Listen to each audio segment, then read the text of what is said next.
Para mim, a experiência do culto é algo maravilhoso, é algo transformador.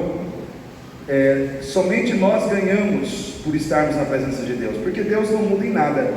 A sua presença aqui não muda em nada quem Deus é, mas a sua presença aqui diante do Senhor muda quem você é, muda os seus sentimentos, muda as suas emoções, muda a sua maneira de pensar, porque você está num lugar onde Deus fala com o seu povo, onde Deus age, onde Deus opera, seja através da sua palavra, seja através do seu Espírito Santo.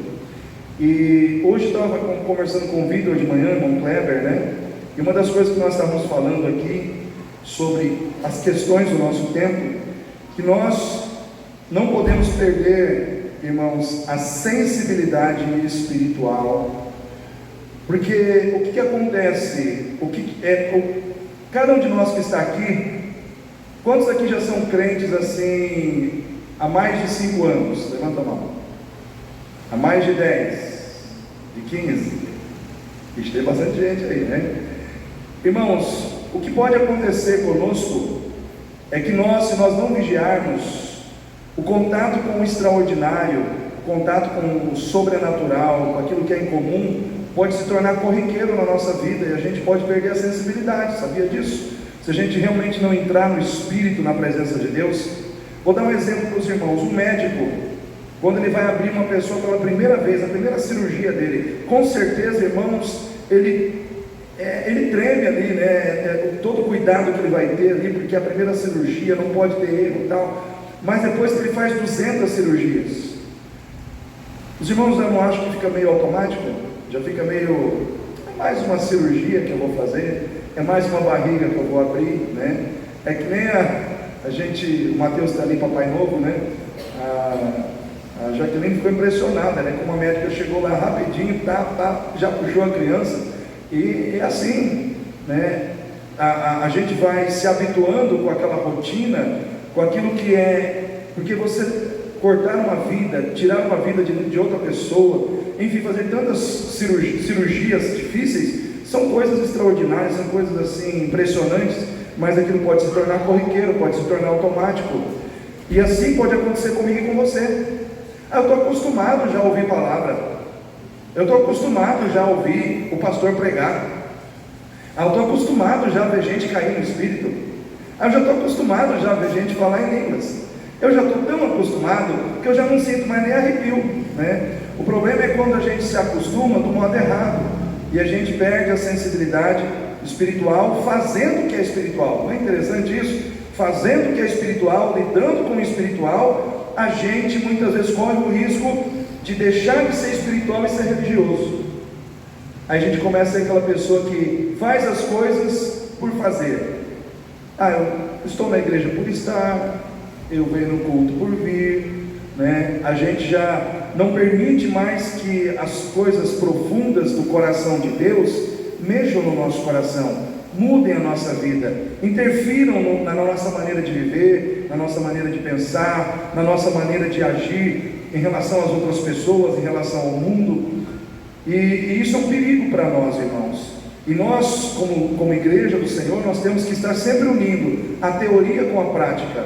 O que impede muitas vezes a gente de cair nessa cilada, né, nesse abismo, né, da insensibilidade, é a gente não ser crente teórico, é a gente ser crentes práticos. Porque quando você pratica o que você aprende, aquilo que você está exercitando ali, aquilo vai mexendo com o teu espírito, aquilo vai mexendo com a tua vida. E hoje nós temos um culto voltado para a ação social. E ação social é uma coisa que mexe com a gente, que tem que mexer com a vida da gente, que tem que tirar a gente da acomodação, da teoria. A gente tem que agir, a gente tem que fazer algo. Por exemplo, o irmão Ricardo Macena, cadê ele? Está lá dentro, né? Mas ele estava sentado aqui alguns minutos atrás. Mas o irmão Ricardo, ele está reformando a casa de um casal que eu fui visitar com ele, lá no Aerorancho. E esse casal, eles não têm condição, é um casal de idosos, a aposentadoria que recebe é só para comer, e a casa deles estava assim, numa situação muito precária. Eles foram no SBT, apareceu uma reportagem, foi filmado, enfim, o SBT tentou ajudar o casal, e foi através do SBT que o Caio, né, o Caio Lucas, que é o filho do Ricardo, viu a reportagem e falou: pai, será que a gente não pode fazer alguma coisa? Incomodou o coração do Caio, que tem 12 anos, sei, 12 anos, 11 anos, eu não sei ao certo agora, mas o Caio ficou incomodado com aquela cena, daquela imagem, daquele casal, né, passando aquela necessidade, e era relacionada à casa, e como o pai dele é construtor, ele já cutucou o pai na hora, né? E aí, pai, será que não dá? E aí o pai dele me cutucou, e aí a gente foi lá, um cutucando o outro. Então é a corrente do cutucão. O menino cutucou o pai cutucou o pastor, e a gente foi lá, oramos com aquele casal, preguei a palavra para o casal, preguei o evangelho da salvação, o casal aceitou Jesus, só que ficou a situação de fazermos alguma coisa por eles. Legal, Jesus entrou, mas a parte espiritual aparentemente, que geralmente nós valorizamos muito, que é pregar o evangelho e a pessoa aceitar Cristo, foi feita, mas é a necessidade da pessoa. Ela precisava de alguém que se levantasse para ajudar a reformar uma casa, né? Então o Ricardo estava lá hoje, que é nos dias de domingo que ele faz isso, junto com o irmão Sebastião, acredito. Cadê o Tião? O Tião estava lá junto? Participou lá, Tião? Eu vi um agradecimento a você lá, não sei o que. Doação? Doação. Então o irmão Tião doou alguma coisa para o irmão Ricardo lá. Mas isso é o amor em ação. A gente leva Jesus para as pessoas, mas a gente não age para resolver o problema daquelas pessoas, a gente não trabalha para trazer solução à necessidade das pessoas, aí fica um evangelho meio incoerente, né? E eu quero olhar aqui para você, com você nessa noite, lá no evangelho de Mateus, no capítulo 14, para aprender a multiplicação dos pães. Evangelho de Mateus, capítulo 14, versículo 13 ao 21, nós temos aqui nesse evangelho, como também temos nos outros evangelhos, o episódio da multiplicação dos pães. E eu quero nessa noite deixar o Espírito Santo usar a minha vida para trazer uma mensagem para você, que também é para mim, que nos incomode, né? Que nos leve a agir em fé, mas também a agir em amor. Eu vejo que o crente, ele tem que caminhar em duas vias, na via da fé e na via do amor, simultaneamente, né? Nós precisamos trilhar esses dois caminhos. Então aqui em Mateus capítulo 14, versículo 13, nós temos o seguinte relato: e Jesus, ouvindo isso, retirou-se dali num barco para um lugar deserto, apartado, e sabendo o povo, seguiu a pé desde as cidades. E Jesus, saindo, viu uma grande multidão, e possuído de íntima compaixão para com ela, curou seus enfermos. E sendo chegada a tarde, os seus discípulos aproximaram-se dele, dizendo: o lugar é deserto, e a hora já é avançada. Despede a multidão para que vão pelas aldeias e comprem comida para si. Jesus, porém, lhes disse: não é mister que vão, dai-lhes vós de comer. Dai-lhes vós de comer. Então eles lhe disseram: não temos aqui senão 5 peixes, 5 pães e 2 peixes.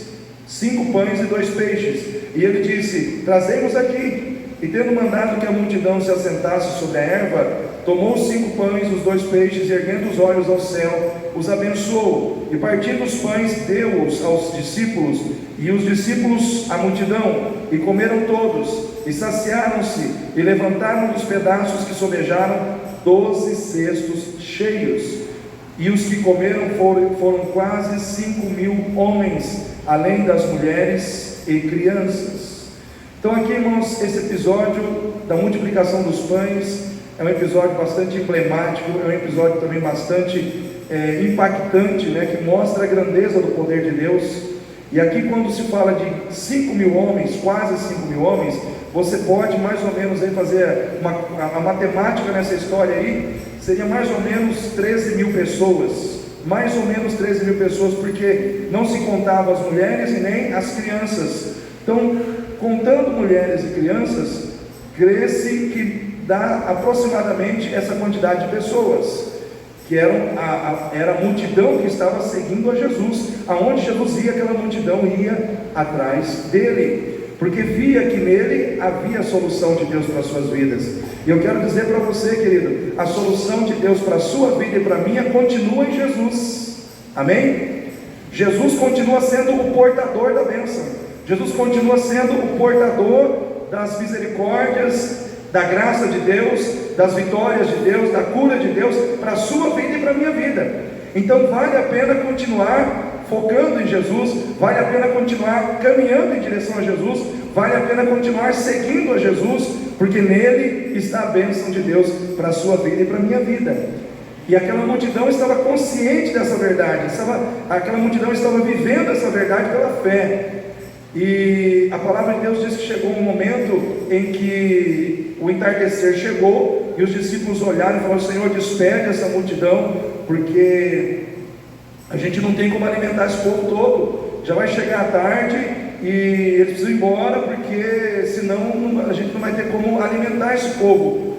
E Jesus, ele disse aos seus discípulos: dai-lhes vós de comer, dai-lhes vós de comer. Em outras palavras, Jesus não recuou diante do problema. Vou repetir: Jesus não recuou diante do problema. Ele fez a igreja avançar para cima do problema. Amém, igreja? Vocês estão acompanhando? Vocês estão pegando o que eu estou falando aqui? Jesus não recuou. Como você tem agido diante dos problemas? Você é um crente que recua?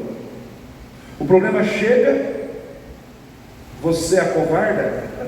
O problema chega, você foge? O problema chega e você esmorece? O problema chega e você desanima? O problema chega e você entrega os pontos? Irmãos, Jesus não é assim. O problema chegou e Jesus falou: a gente não vai recuar. A gente não vai recuar. Igreja, comigo, discípulos, comigo, dai-lhes vós de comer. A igreja não recua. Jesus estava dizendo: eu não levantei uma igreja para recuar. Eu não levantei uma igreja para esmorecer diante dos problemas. Eu não levantei uma igreja para se amedrontar quando as dificuldades chegam. A minha igreja, ela vai avançar. Amém? Fala para o seu irmão assim: você vai avançar. Não é avançar no pescoço do irmão, você vai avançar, você vai para frente, você vai adiante, né? Você vai progredir, você vai prosperar, você vai vencer os problemas. O problema vai vir, mas você vai vencer. Amém, igreja? O problema vai chegar, mas você não vai recuar. O problema, ele vai aparecer, mas você vai ficar firme. O problema não vai te vencer, você vai vencer o problema. E quando eu olho aqui para essa situação, irmãos, eu vejo que a gente cresce, a gente amadurece, tudo que eu vou falar aqui na igreja durante todo esse tempo, toda hora eu vou falar de maturidade, eu vou falar de alguma coisa que nos faz crescer. Servir a Deus faz crescer. Servir a Deus traz crescimento. E se você quer crescer, se você quer amadurecer, se você quer fazer a diferença, você precisa ser guiado pela visão de Jesus. Jesus tinha uma visão, e aquela visão entrou no coração dos discípulos. E eu quero dizer para você, querido, Jesus continua tendo a mesma visão hoje, e Ele quer colocar a visão dele no teu coração, Ele quer colocar a visão dele no seu espírito. Você precisa se deixar guiar pela visão de Jesus, porque se a visão de Jesus entrar no teu coração, você vai avançar com Jesus. Para onde Jesus for, você vai com Ele. Para onde Jesus caminhar, você caminhará com Ele. E a primeira visão que eu quero destacar aqui, irmãos, se nós queremos avançar, crescer e amadurecer, nós temos que ser guiados pela visão da compaixão de Jesus. A compaixão. A primeira visão que Jesus teve foi a visão da compaixão. Diz a palavra de Deus: e Jesus saindo, viu uma grande multidão. Ele olhou para aquela grande multidão. E a palavra de Deus diz que ele se moveu de íntima compaixão. Ou seja, a primeira visão que eu quero destacar aqui, irmãos, que Jesus lançou aqui sobre a multidão, foi a visão da compaixão. Compaixão, para mim, irmãos, é o amor em prática, no sentido de nós sentirmos a miséria, a dor, a necessidade do outro, e nos comprometermos em prover em fazer alguma coisa para trazer uma solução para aquela situação. Se você só sente a dor do outro, mas não faz nada, isso não é compaixão, isso é dó. É dó. Dó é aquilo que você sente, puxa, mas é mesmo, hein? Essa pessoa, puxa vida, hein? Só que você não faz nada. Isso é dó. E nós não fomos chamados para sentir dó. A gente foi chamado para ter compaixão. A compaixão fez com que Jesus, irmãos, se comprometesse com a necessidade daquelas pessoas, no sentido de agir, no sentido de fazer algo para trazer o alimento que eles precisavam, a solução que eles precisavam para a sua fome. E ele transferiu essa responsabilidade, esse compromisso para os discípulos, para a igreja. Compaixão é você assumir o compromisso que Cristo te entrega de fazer a diferença na vida dos outros. Porque Jesus quer que você faça a diferença na vida dos outros, mas você só vai conseguir fazer a diferença na vida dos outros se você tiver compaixão. É que nem nós falamos agora há pouco no início, eu falei da insensibilidade espiritual. Às vezes nós nos tornamos crentes insensíveis, que nos acostumamos a vir à igreja, sentar no banco, ouvir palavra, ir embora para casa, mas amanhã, daqui a pouco você chega em casa e fala, já passou tudo, vamos lá, vamos ligar o Fantástico, o Big Brother, vamos continuar a vida. Aí você continua a sua semana, e você não evangeliza, você não ajuda ninguém, você não se compadece de ninguém. Por quê? Porque o efeito da palavra passou, o efeito da verdade bíblica que entrou na sua vida passou, né? E nós não podemos, irmãos, permitir que aquilo que o Senhor está plantando dentro de nós passe. Nós temos, irmãos, que lutar para sermos pessoas que sentem compaixão, apesar das dificuldades, dos problemas, das situações que nos cercam, para roubar de nós essa capacidade. Porque, irmãos, a Bíblia diz que por se multiplicar a iniquidade, o amor de muitos se esfriaria. Sim ou não, irmãos? Os irmãos acham que hoje nós estamos vivendo uma sociedade em que o amor no coração das pessoas está mais frio? Sim ou não? Está, irmãos, está. Às vezes a gente quer ajudar as pessoas, e aí você vê iniquidade, engano, esperteza, né, para levar vantagem, e quer queira, quer não, isso vem para bloquear o teu coração. E eu lembro uma vez que eu estava doando leite para uma senhora grávida, e aí o frentista do imposto falou assim, essa senhora, eu sei que o senhor é bom coração, o senhor está ajudando essa senhora, mas ela pega esse leite e vai e troca por droga. Aquilo ali me deu um baque, né? Porque eu me sensibilizei, né, com a pessoa e estava ali com a intenção de ajudar, né? E aí naquele dia, porque eu estava abastecendo o carro no posto, ela veio, aí eu fui na conveniência, comprei o leite, trouxe, e o frentista me pegou e me trouxe essa informação que eu não tinha, né? Aí você fica pensando, algo dentro de você quer te dizer, não faça mais, não ajude mais, mas aí você tem que ir. Na cidade, chegou uma senhora pedindo uma receita, olha, eu preciso de um remédio, tal. Eu ia na farmácia comprar o remédio, aí o rapaz da banca de revista falou, nós já arrumamos para essa senhora pegar o remédio de graça no 100, né? Quem conhece o 100 aí? Quem já visitou o 100, né? Então, mas ela não quer pegar o remédio, ela quer pegar o dinheiro, né? E tal. Então essas coisas acontecem, irmãos. A gente dizer que não acontece, acontece, mas nós não podemos permitir, irmãos, que a iniquidade ela comece a trabalhar tão forte na nossa vida, de maneira que a gente fique insensível, de maneira que a gente comece a pensar que todo mundo está querendo dar um golpe na gente, de modo que a gente comece a pensar que está todo mundo querendo contar uma mentira para a gente, né? A gente tem que trabalhar no nosso coração o propósito de continuar sensível, porque tem muita gente aí fora que realmente está precisando, que realmente está passando necessidade, e nós como igreja nós temos que ajudar, nós temos que fazer alguma coisa. A compaixão ela diz para você precisa fazer alguma coisa, você não pode só olhar, você não pode só contemplar, é necessário que você haja, é necessário que você faça algo para demonstrar que você está em Cristo e que Cristo está em você. Porque uma alma, ela vale mais que o que, irmãos? Que o mundo inteiro. Não importa se é a alma de um indigente, se é uma alma bem vestida, ou se é uma alma com uma roupa toda rasgada. Deus não vê essas coisas, irmãos. Uma alma para Deus vale mais que o mundo inteiro, e nós não podemos perder isso de vista. Nós temos que ter compaixão. Jesus teve compaixão daquelas pessoas, compaixão daquela multidão. E a compaixão, ela faz de nós pessoas extraordinárias, no sentido de surpreender os outros com aquilo que nós podemos fazer por elas nas suas necessidades. Eu me lembro, irmãos, de Naamã, lá no Velho Testamento. Ele era um general, um homem de guerra.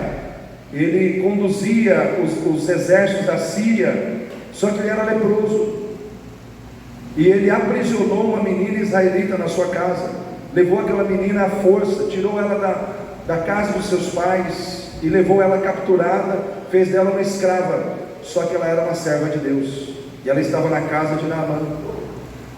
E ela poderia, irmãos, ter um coração cheio de mágoa, ela poderia ter um coração cheio de ódio, ela poderia ter um coração cheio de desejo de vingança, mas ela preferiu ter um coração cheio de compaixão.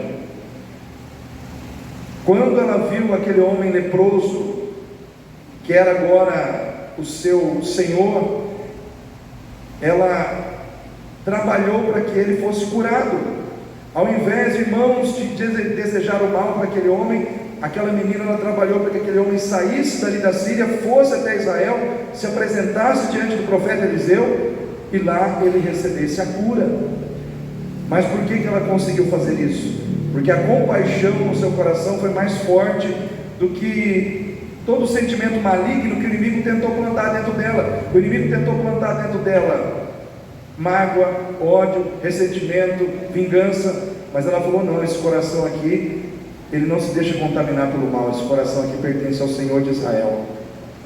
E muitas vezes é assim, irmãos. O inimigo, ele quer contaminar você, ele quer colocar sentimentos ruins e malignos no seu coração, para bloquear o fluir da compaixão, o fluir do amor. E aquela menina, mesmo nessa condição, ela conseguiu ter compaixão, ela conseguiu ser uma bênção na vida daquele homem, e aquele homem foi curado, porque ali havia alguém que estava cheia da compaixão de Deus.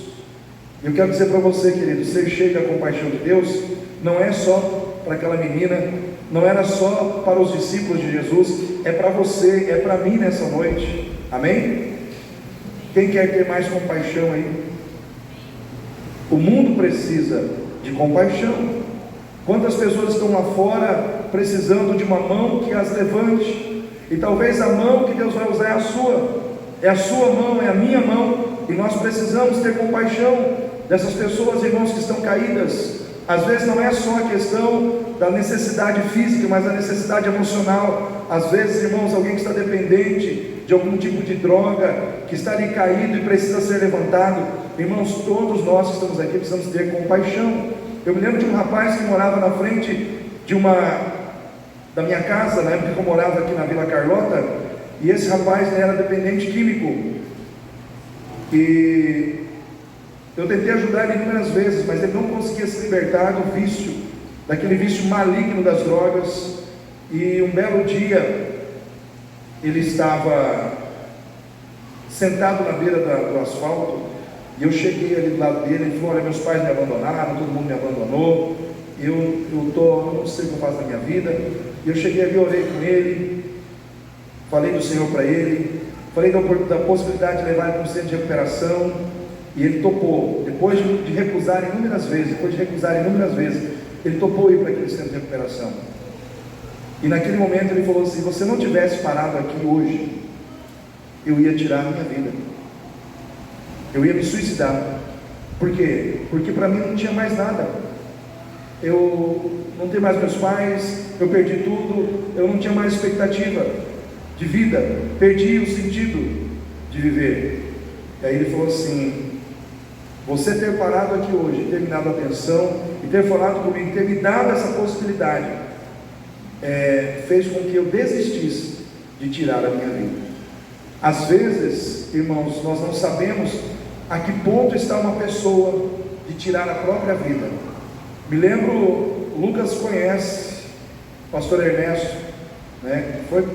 Foi nosso pastor.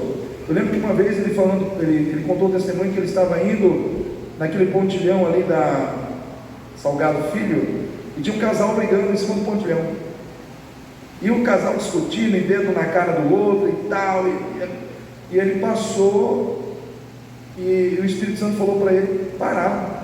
Só que ele estava em cima do pontilhão e ele não tinha como parar. Aí ele teve que descer, dar a volta, subir até voltar no pontilhão, até fazer uma manobra grande. Quando ele voltou no pontilhão, só estava a mulher, o homem não estava mais. E aí ele parou o carro, falou: olha, eu passei aqui alguns instantes atrás, vi que havia uma briga, uma discussão, você e eu acredito que seja seu marido, e eu sou pastor e eu senti no meu coração que era para me parar, para conversar com vocês dois. E a mulher falou assim: realmente, nós brigamos, era meu marido e tal. E ela falou assim: foi Deus que mandou o senhor aqui, porque se o senhor não chegasse aqui, eu ia me jogar nesse pontilhão agora. E aquele pontilhão ali, muitas pessoas já se jogaram dali, irmãos. Em muitos lugares em Campo Grande é marcado por suicídio, por pessoas que estão clamando por socorro, estão clamando por alguém que tenha compaixão de suas almas, compaixão de suas vidas. Irmãos, nós que estamos aqui, nós precisamos ter compaixão, porque você está aqui hoje, você está tendo o privilégio de estar dentro de um templo, de estar buscando a Deus, de estar ouvindo a palavra, mas tem gente lá fora pensando em suicídio, tem gente lá fora pensando em tirar a própria vida, tem gente lá fora sem esperança, não conhece a esperança que você já tem em Cristo Jesus, e você tem essa esperança não para ficar guardada no seu coração, essa esperança é para você levar adiante, é para você compartilhar com outras pessoas. Deus quer que através de você vidas sejam preservadas, restauradas e salvas em Cristo Jesus.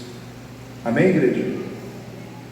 Quando a gente fala de pessoas que estão precisando de compaixão, não é só quem está precisando de um alimento, é quem está precisando de um amigo, de um ombro amigo, de uma palavra de consolo, de esperança, uma palavra vinda de Deus, que vai despertar muitas vezes o coração da pessoa que está ali, aprisionada por cadeias espirituais. Eu quero dizer para você, querido, você que está vindo na igreja constantemente, ouvindo a palavra, essa palavra é para você ser capacitado para fazer essa diferença. Essa palavra é viva, ela precisa fluir através de você, pelo canal da compaixão. A compaixão foi o canal pelo qual o Senhor trabalhou para que as bênçãos chegassem na vida dos necessitados. Então a primeira visão que impactou ali o ambiente foi a visão da compaixão. E nós temos que ter compaixão hoje das pessoas que estão precisando de ajuda, estão precisando de socorro, estão necessitando serem ajudadas. Segundo, irmãos, se nós queremos crescer, fazer a diferença na terra, nós precisamos ser guiados pela visão da unidade e da cooperação. Fala para o seu irmão aí: quem coopera cresce. Irmãos, não tem nada a ver com banco, tá? Quem coopera cresce. Eu posso usar essa frase tranquilo, essa frase não pertence a ninguém, mas, irmãos, cooperar faz parte do ser cristão, faz parte do viver a vida em Cristo. Irmão, Jesus, quando ele desenvolveu o seu ministério, ele trabalhou sozinho, irmãos, não chamou ninguém. Quantos que Jesus chamou, irmãos? Quantos? 12, até uma criança sabe. Chamou 12, irmãos.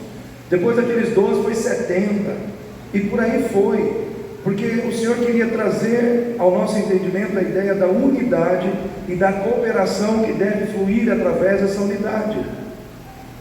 Tanto é, irmãos, que o significado da igreja é corpo de Cristo, ou seja, é a unidade de membros que formam um corpo. Hoje de manhã nós lemos aqui no livro de 1 aos Coríntios 12, 21, 1 Coríntios 12, 21, que diz assim: o olho não pode dizer à mão, não tenho necessidade de ti, e nem a cabeça dizer aos pés, não tenho necessidade de vocês. Em outras palavras, irmãos, o olho não pode dizer à mão que não precisa da mão, porque a mão não é olho, e nem a cabeça não pode dizer aos pés que não precisa dos pés, porque os pés não são cabeça. O que esse texto quer dizer para mim e para você? Que nós temos que entender a necessidade do outro na nossa vida. Vou repetir: nós temos que entender a necessidade do outro na nossa vida. Você precisa do outro e o outro precisa de você. Nós precisamos do outro, nós precisamos da cooperação do outro, nós precisamos da amizade do outro, nós precisamos do apoio do outro, nós precisamos, irmãos, da presença do outro na nossa vida. O outro pode ser qualquer uma das pessoas que está dentro desse tempo aqui nessa noite. Nós precisamos do outro. A igreja, ela só caminha bem quando nós entendemos que nós não podemos caminhar sozinhos. Nós precisamos de pessoas, nós precisamos de pessoas que caminhem conosco, para que nós possamos fazer a obra de Deus de uma maneira muito mais eficiente.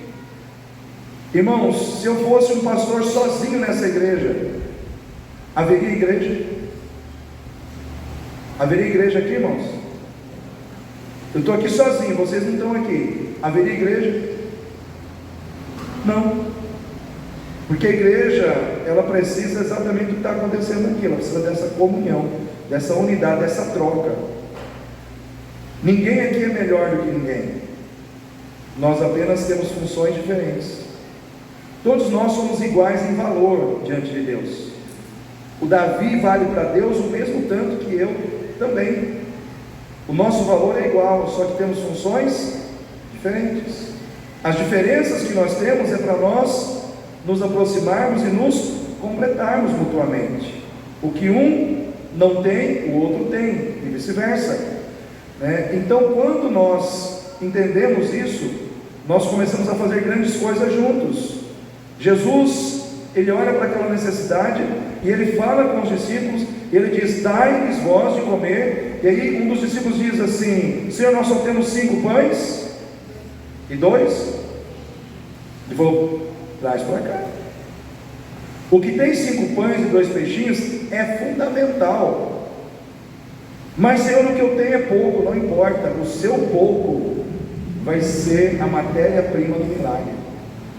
O seu pouco eu vou usar, eu vou trabalhar através do seu pouco. Talvez seja pouco para você, mas para mim é suficiente para tudo aquilo que eu quero fazer. Talvez muitos aqui pensem assim: ah, pastor, eu tenho pouco conhecimento bíblico. Pastor, eu tenho pouco tempo. Eu queria ter mais tempo para me dedicar. Pastor, eu tenho pouco tempo de igreja. Pastor, eu tenho poucos recursos financeiros. E o Senhor está falando: pega tudo isso que você tem, que é pouco, e coloca nas minhas mãos. Eu vou mostrar para você que eu sou Deus, que sou capaz de pegar um pouco e transformar em muito. Irmãos, muitas vezes nós ficamos olhando demais para aquilo que nós temos de pouco e achamos que aquilo não serve, que não vai dar. Mas se você entregar aquilo para o Senhor, Ele vai agir, Ele vai multiplicar, Ele vai aumentar, Ele vai fazer aquilo crescer. Então o Senhor, Ele viu que aquele que tinha pouco era necessário, como aqueles outros discípulos que precisavam falar com a multidão e depois distribuir os pães e os peixes para a multidão. Irmãos, eram 13.000 pessoas. Eu pergunto para os irmãos: será que Jesus, Ele orou e os pães foram flutuando assim e caíram no colo das pessoas? Irmãos, teve gente que teve que trabalhar ali, sim ou não, irmãos? Teve que ter cooperação, teve que ter ajuda. Alguém teve que trazer o pão e o peixe para Jesus multiplicar, mas depois teve gente que teve que sair com bandeja de pão e de peixe para distribuir. Em outras palavras, irmãos, o trabalho teve que ter cooperação, teve que ter o envolvimento de muitas pessoas, para que aqueles que precisavam ser atendidos fossem atendidos. Quando você traz um item alimentício, todos nós juntamos isso, o que você traz às vezes é pouco. Sim ou não, irmãos? Às vezes tem gente que traz um pacote de macarrão, só que você pega e junta com outro pacote de macarrão, com outro pacote de macarrão, que o outro irmão trouxe, aí o outro trouxe feijão, aí de repente o outro também trouxe feijão, o outro trouxe arroz, a gente vai juntando, e aquilo vai, do pouco, vai surgindo muito, do pouco, vai surgindo algo que vai realmente suprir a necessidade de outras pessoas. Mas por que acontece isso? Porque existe cooperação, porque existe compromisso, porque existe, irmãos, a responsabilidade de fazermos parte daquilo que Deus quer fazer de bom para as pessoas, em favor das pessoas. Então você que está aqui, eu quero dizer para você, o seu pouco tem valor diante de Deus. Deus é Deus para abençoar e usar aqueles que trabalham para servir com o pouco que tem. Fala para o seu irmão, e o seu pouco tem valor para Deus. Irmãos, o Senhor, Ele é especialista em trabalhar com situações para que elas possam atingir um nível diferente do que a gente está acostumado a ver. Ele pega o pouco e transforma em muito. Então eu quero dizer para você nessa noite, querido, tenha fé. A visão da cooperação, a visão da unidade, ela precisa ser preservada nos nossos dias. O mundo está tentando isolar os crentes, o mundo está tentando afastar-nos uns dos outros, e nós temos que lutar para estarmos mais unidos, porque quando nós estamos unidos, nós somos mais fortes. Amém, igreja? Quando nós estamos unidos, nós somos mais fortes, mas quando nós estamos separados, nós enfraquecemos. Por que é difícil ter unidade nos dias de hoje? Porque o inimigo sabe que a unidade é uma força poderosa para que Deus possa operar, para que Deus possa agir. Quando um casal está unido em casa, irmãos, em tudo, é difícil o inimigo trabalhar. Quando uma igreja está unida, irmãos, e as pessoas trabalham unidas, uma ajudando a outra, é difícil o inimigo ter espaço para trabalhar. Mas quando a igreja está dividida, as pessoas estão separadas, longe umas das outras, por qualquer coisinha, a briga, a contenda, a discórdia aparece, irmãos, o inimigo ele nada de braçada, a obra de Deus não acontece, os problemas prevalecem, a igreja não avança. Mas aonde tem unidade, Deus prevalece, a vontade de Deus prevalece, o agir de Deus prevalece. Então é necessário que haja unidade entre nós. Precisamos estar unidos em oração, precisamos estar unidos na ação, precisamos estar unidos no culto, precisamos estar unidos no servir ao Senhor. Amém? A visão que nos leva a fazer a diferença, a termos maturidade também, irmãos, é a visão da fé. Crente tem que ter fé? A Bíblia diz que sem fé é impossível agradar a Deus. Mas a mesma Bíblia que diz que é impossível agradar a Deus sem fé, ela diz que tudo é possível àquele que crê. Então, ou seja, se você crê de verdade, os impossíveis começam a acontecer. Aleluia. Se você crê de verdade, irmãos, as coisas que aparentemente não podem ser vencidas, elas começam a ser vencidas pelo poder da fé. Aquele que tem fé muitas vezes não é entendido por aqueles que não têm fé, porque a fé faz de você alguém um pouco diferente, alguém que às vezes escandaliza, porque a fé ela é ousada. A fé ela te leva a ser ousado em determinadas atitudes, e quem não entende critica, quem não entende julga, mas é necessário ter fé. O justo viverá da fé, diz o Senhor. Se ele recuar na minha alma, não tem prazer nele. Aonde os discípulos viam problema, Jesus via milagre. Os discípulos olharam para aquela multidão e viram um problema. Jesus olhou para aquela multidão e viu um milagre. Ou seja, ele tinha uma visão diferente da dos discípulos, a visão da fé. Ele via o milagre naquela situação acontecendo. E essa visão eu e você precisamos ter também. Nós precisamos acreditar lembrar que o nosso Deus é poderoso para fazer coisas que nós não conseguimos fazer, mas Ele vai fazer. Porque se nós como igreja começarmos a olhar somente para as situações naturais e dissermos, não vamos fazer porque não dá, a gente não faz. Mas se a gente começa a se levantar e dizer, nós vamos fazer, aparentemente não dá, mas o que nós não temos, Deus vai trazer, Deus vai prover. Sabe o que vai acontecer? Deus vai prover. Amém. Deus vai prover, irmãos. Irmãos, eu lembro quando nós começamos a construir esse templo aqui no Peito e na Raça, a gente passou por muitos momentos assim de dificuldade financeira, mas nunca faltou dinheiro no caixa da igreja. E aqui ninguém aqui é milionário, ninguém aqui é parente do Bill Gates, né, do Elon Musk, ninguém aqui é milionário. Aqui as pessoas são trabalhadoras, né, tem um nível médio de renda. E tem gente que falou assim, mas pastor, como é que aconteceu esse tempo aqui? Eu falei, Deus e a nossa fé nele. Deus e a nossa fé nele. Eu lembro, irmãos, quando nós compramos esse pré-moldado, chegou um momento assim que a gente olhou no caixa da igreja e tinha situações que a gente não tinha dinheiro para pagar, apareceu uma oferta de 11 mil reais. E eu lembro que Deus usou o filho da irmã Laura, o Júnior. Eu lembro que ele deu uma oferta que eu nem esperava que pudesse vir, e aquela oferta cobriu tudo o que a gente precisava cobrir naquele período. E assim foi acontecendo as coisas. A gente não parou. Se a gente fosse olhar para o que tinha, a gente não fazia, mas a gente começou a fazer olhando para o que Deus ia trazer, e Deus trouxe.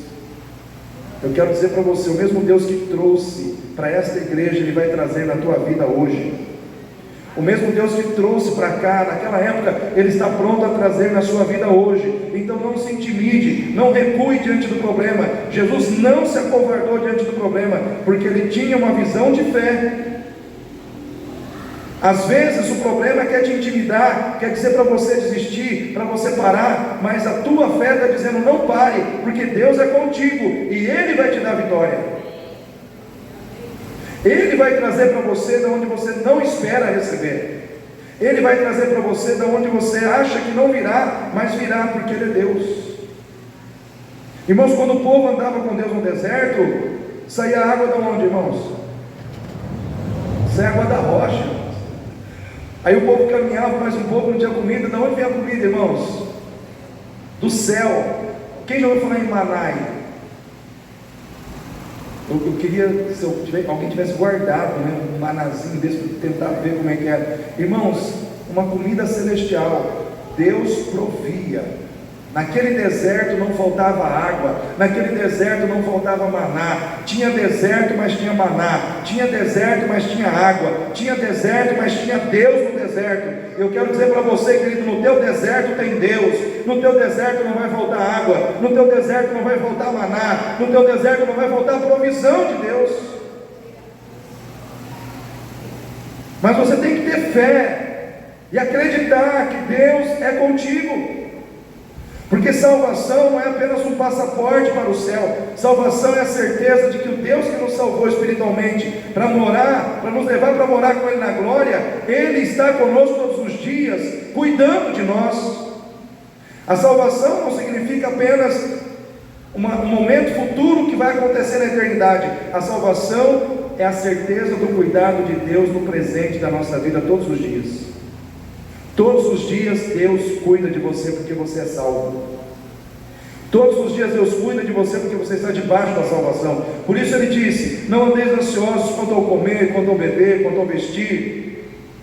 Olhai as aves, olhai os lírios do campo. Eu cuido de todos eles, cuidarei de vós também. Sabe o que eu quero dizer para você nessa noite? Deus sabe o que você precisa comer. Deus sabe as contas que você tem que pagar. Deus sabe as dificuldades que você tem que enfrentar. E eu quero dizer para você, Ele tem provisão sobre a tua vida. Ele tem provisão para você. Ele tem soluções para você. Mas você tem que ter fé. Jesus, Ele olhou para aquela situação com fé. Vai ter multiplicação. O que é pouco vai se tornar muito e vai suprir a necessidade de todos. Irmãos, supriu e sobrou. Esse Deus é maravilhoso. Ele não faz apenas para suprir, Ele faz para sobrar. Em outras palavras, Ele faz mais do que a gente espera. Eu quero dizer para você nessa noite, querido, Deus vai fazer mais do que você espera. Creia. Quem crê nisso? Toma posse disso na sua vida, irmão. Receba de verdade essa palavra de fé no teu coração. Mas não entrega os pontos, não recua, porque o problema chegou. Não se acovarda, enfrenta o problema com fé, porque com fé a gente vence. A visão da compaixão, a visão da cooperação através da unidade. Eu preciso do outro, o outro precisa de mim. Jesus precisou do camarada que tinha os pães e os peixes. Jesus precisou dos discípulos para distribuir os pães e os peixes. Precisou haver cooperação, precisou haver unidade, mas precisou haver fé. Eu tenho que ter fé para vencer os problemas, as dificuldades. A visão da fé, ela não vê só o problema, ela vê a solução de Deus acima do problema. Geazi e Eliseu, ambos olharam para o exército sírio. Geazi só viu o exército sírio. E Eliseu, irmãos? Ele viu o exército sírio, mas ele viu carros, carruagens e cavalos de fogo. E ele disse: mais são os que estão conosco do que os que estão contra nós. Acalma o coração, porque está tudo dominado. Deus já preparou a provisão. Eu quero dizer para você, querido, Deus já preparou a provisão para você. Deus já preparou. Fica firme. O que você está entregando hoje aqui, Deus vai multiplicar várias vezes mais na sua vida. Amém? Deus vai te dar muitas vezes mais. Aquele que com generosidade doa, aquele que com generosidade supre, com generosidade será suprido. É o que a palavra de Deus diz. Irmãos, em último lugar, a visão que muda. Todo mundo foi alimentado. Depois que todo mundo foi alimentado, sobrou quantos cestos de pães e de peixes? Quantos? Quantos? 12. Quantos discípulos eram? 12, né? Irmãos, para mim aqui é uma cesta para cada um, né? É uma cesta para cada discípulo. O número 12 na Bíblia, irmãos, ele é um número assim muito relacionado às questões de como Deus trabalha com os seus escolhidos. E é um número chave, né? O número 12 no Velho Testamento representa as 12 tribos de Israel, e no Novo Testamento representa os 12 discípulos de Jesus. Há uma interpretação bíblica que diz que os 24 anciãos que estão lá no livro do Apocalipse, 12 representa as 12 tribos de Israel, a antiga aliança, e 12 representa a nova aliança, né? Não sei se podemos dizer que seja dessa forma, mas que os 24 anciãos representam a junção da velha e da nova aliança em adoração a Deus, em adoração ao Cristo, reconhecendo que Ele é o Senhor, que Ele é o que veio para unir, né, tanto o Velho como o Novo Testamento, e ser, irmãos, o Cordeiro que veio para trazer vida, e vida com abundância. Irmãos, os discípulos serviram. Eles disseram, de certo, suaram a camisa para servir ao Senhor naquele dia. Cansaram. Imagina você servir 13 mil pessoas, mais ou menos. Cansa. Cansa ou não cansa, irmãos? Cansa ou não cansa, irmãos? Quem aqui já se sentiu cansado na obra do Senhor? Levanta os corajosos a mão, hein? Irmãos, às vezes a gente passa pelo cansaço, às vezes a gente passa pela fadiga, às vezes a gente passa pelo estresse, às vezes a gente passa pelo desânimo, mas eu quero dizer para você, querido, não desanime, não entregue os pontos, não se deixe vencer pelo cansaço, porque eu quero dizer para você, quem serve a Deus vai ser servido por Deus. Deus também o servirá. Existe a retribuição de Deus para aqueles que permanecem firmes. Então permaneça firme na sua posição, né? Deus não vai apenas usar a sua vida para que você possa servir aos seus propósitos, mas Ele também vai recompensar a sua vida. Existe recompensa para você. É como o apóstolo Paulo diz, né? Eu gosto muito do que ele fala aqui para Timóteo. Ele diz assim: combati o bom combate, acabei a carreira, guardei a fé. Desde agora a coroa da justiça me está guardada, a qual o Senhor justo juiz me dará naquele dia, e não somente a mim, mas também a todos os que amarem a sua vinda. Ele estava dizendo assim: eu combati o bom combate, eu lutei dentro da minha carreira de fé, eu lutei, combati, fiz o que era necessário, e agora vou receber a recompensa, a coroa da justiça. Eu quero dizer para você, querido, tem recompensa para você no final de tudo. Tem galardão, tem bênção, tem vitória, mas para mim a maior recompensa é estar no céu. Eu confesso para os irmãos que eu nem penso muito nessas coisas de galardão. Tem, se Deus quiser dar, eu recebo, mas irmãos, estar no céu para mim é a recompensa. Ter a certeza de que eu vou ver Jesus, de que eu vou estar com Ele, eu vou ver a face daquele que morreu por mim na cruz, que derramou seu sangue por mim na cruz. Irmãos, para mim não tem recompensa maior do que olhar para a face do meu Salvador. E essa recompensa você precisa carregar no seu coração. Por que que eu não brigo com essa pessoa? Por que que eu perdoo essa pessoa? Por que que eu passo por essa situação e não revido? Por que que eu não me vingo? Porque eu quero ver a face do meu Salvador. Porque eu estou olhando para a recompensa. Porque eu estou olhando para aquilo que Deus tem preparado para mim. Eu não estou preocupado com o que os homens estão fazendo contra mim. Eu não estou preocupado com os sofrimentos dessa vida. Eu não estou preocupado com o cansaço, com o desgaste, com o estresse. Eu estou preocupado em receber aquilo que Deus preparou para me entregar. E eu vou receber em nome de Jesus. Deus tem algo maravilhoso para entregar para você. Não desista. Olhe para aquilo que Ele preparou para você e enfrente as lutas. Passe pelas situações que você tem que passar, passe pelo cansaço, passe pelas dificuldades, mas não perca de vista que o Senhor tem preparado algo para você.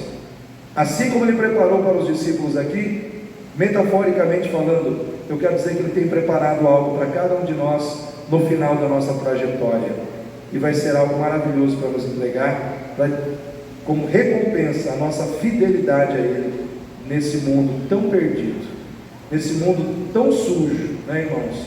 Estamos vivendo num mundo de sujeira, né, moral, ética e espiritual, mas eu e você podemos permanecer limpos debaixo do sangue do Cordeiro. O mundo pode estar sujo, mas eu e você estamos limpos pelo sangue de Jesus. Amém? É possível viver num ambiente de corrupção e manter-se fiel a Deus. Então permaneça fiel a Deus até o fim. E nessa noite, deixa a visão do Senhor entrar no teu coração. Qual visão, pastor? A visão da compaixão, a visão da unidade com o seu irmão, a visão da fé, a visão de que eu preciso servir primeiro, para depois ser servido pelo Senhor. Amém? Quem recebe, fique em pé nesse momento.